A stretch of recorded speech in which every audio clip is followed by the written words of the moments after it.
አራት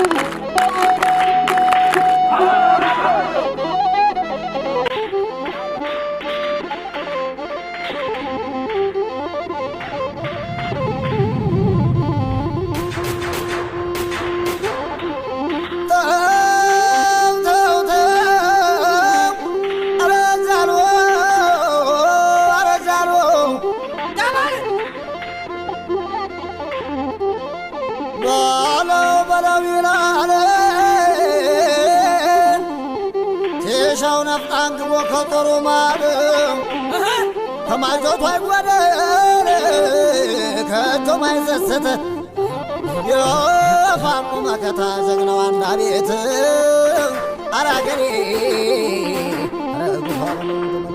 ጀግናው አንዳ ቤት ተባለባ አረጋ ወደከ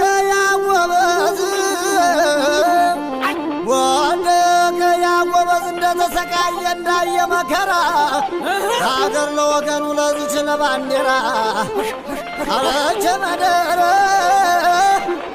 ስንቱ ወጥቶ ቀርቶ ስንቱ ሙቶላታል ጀግናው ባንተነ ወንዱ አስቻለው ደስ የጀግናው ጎድ የመልከን አሳምነው ዝጌ ገበረንላታል አጎነ መንውደቅ እኛም በተራችን ጦር ይለየልናል የአማራ ልጅ መከራ ስቃዩ መቼ ቀርቶለታል አራገሬ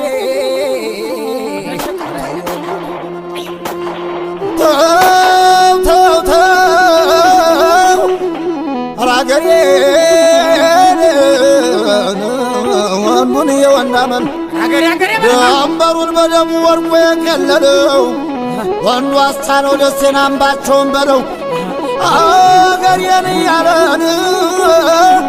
አገሬን እያለ ደረቱን የሰጠው አሳምነው ጽጌን ባንተን እንጥራው ሕይወት የሰጡንን ያጀግኖች ወድቀው አራገሬ አረ ጀግናውን አማን አረ ጀግናውን አረናማ የአንዳ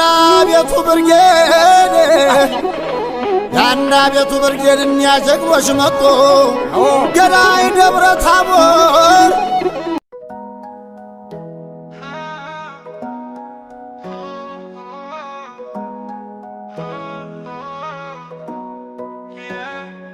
የኢትዮጵያ ጋሻ የአማራ መከታ የአገር አፍራሽ ተኩላን መክቶ የመታ የነገሥታት አምባ የታሪክ ምርታ ፋኖ ከብቶ አብራክ ያሸንፋል ማታ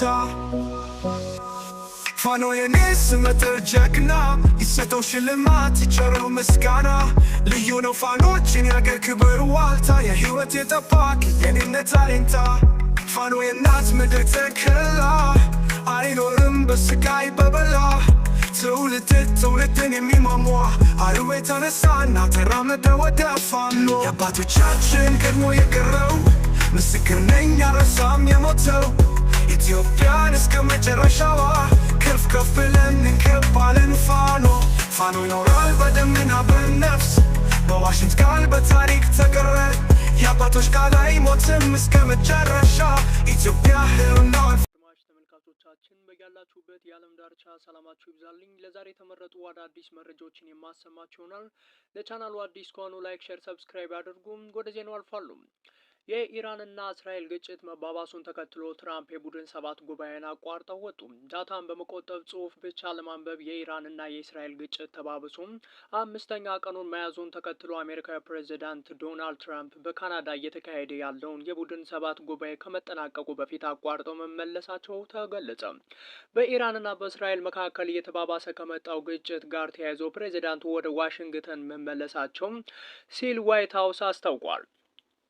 ግልጽ በሆኑ ምክንያቶች ቀደም ብዬ መመለስ አለብኝ ሲሉ ትራምፕ የተናገሩ ሲሆን የዋይት ሀውስ ብሔራዊ ደህንነት ምክር ቤት እንዲሰበሰብ ትዕዛዝ ማስተላለፋቸው ሪፖርቶች ወጥተዋል።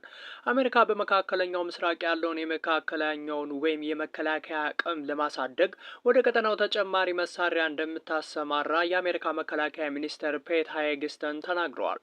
ነገር ግን አሜሪካ ለእስራኤል በኢራን ላይ እየፈጸመች ያለችውን የማጥቃት ዘመቻ ልትቀላቀል ትችላለች የሚሉ አስተያየቶች የአሜሪካ ባለስልጣናት ውድቅ አድርገዋል።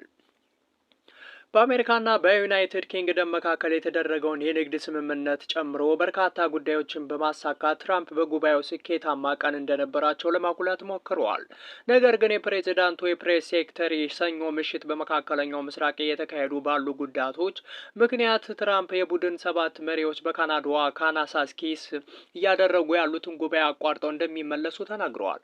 ፕሬስ ሴክሬታሪዋ ተጨማሪ ማብራሪያ አልሰጡም። ፕሬዚዳንቱ ጉባኤው ከመጠናቀቁ በፊት ቀድሞ በመሄዳቸው ምክንያት የዩክሬኑ ፕሬዚዳንት ቮሎዲሚር ፑቲን ዘለንስኪና ከሜክሲኮ ፕሬዚዳንት ክላውዲዮ ሺንባ ጋር ለማክሰኞ ታቅዶ የነበረው ውይይት አይካሄድም።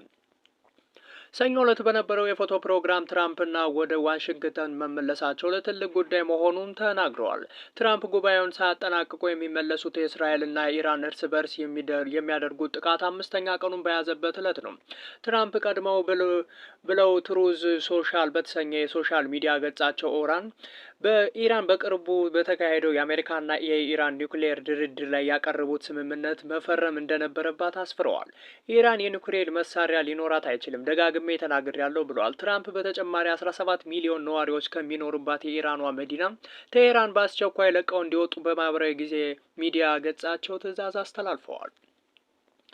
ብዙም ሳይቆይ የኢራን መገናኛ ብዙሃን በቴህራን ማክሰኞ ማለዳ ላይ ከፍተኛ ፍንዳታ መነሳቱ ተዘግቧል። እስራኤል በቀጥታ ሊስተላለፍ የነበረውን የኢራን መንግስት ብሮድካስት ላይ ጥቃት አድርሰው ፕሮግራሙ እንዲቋረጥ ካደረገች ከሰዓታት በኋላ ከባድ ያለ ጥቃት ፈጽማለች። በእስራኤል ሰኞ ለማክሰኞ አጥቢያ በቴል አቪቭ የአየር ጥቃት ማስጠንቀቂያዎች የተሰሙ ሲሆን የኢራን ሚሳኤሎች ወደ እስራኤል ተወንጭፈዋል። በዋናነት ዩናይትድ ኪንግደም፣ አሜሪካ፣ ካናዳ፣ ፈረንሳይ፣ ጀርመን፣ ጣሊያን እና ጃፓን የሚገኙበት የቡድን ሀገራት ሰባቱም መሪዎች የትራምፕ የገቢውን ማጠናቀቁም ቀድሞ መሄዳቸውን እንደሚረዱ ገልጸዋል። አሜሪካ የተኩስ አቁም ስምምነት እንዲደርስ የምታስችል ከሆነም ይህ በጣም ጥሩ ነው ሲሉም የፈረንሳዊ ፕሬዚዳንት ኢማኑኤል ማክሮን ገልጸዋል።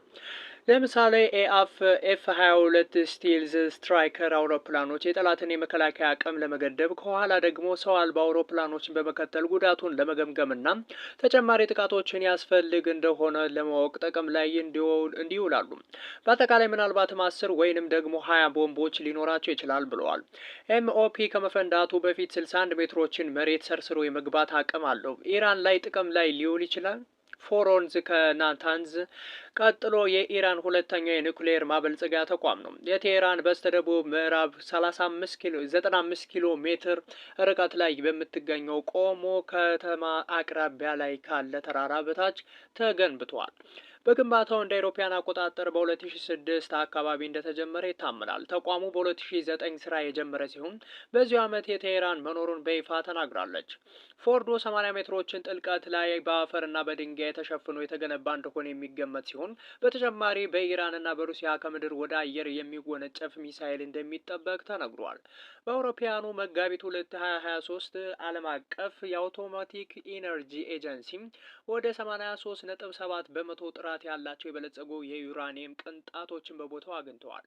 የእስራኤሉ ጠቅላይ ሚኒስትር ቤንያሚን ኔታንያሁ በኢራን ላይ የከፈቱ ጥቃት ዓላማ ለእስራኤል የህልውና ስጋት ናቸው ያሏቸው የሚሳኤልና የኒውክሌር መርሃ ግብሯን ማስወገድ ነው ሲሉ ብለዋል።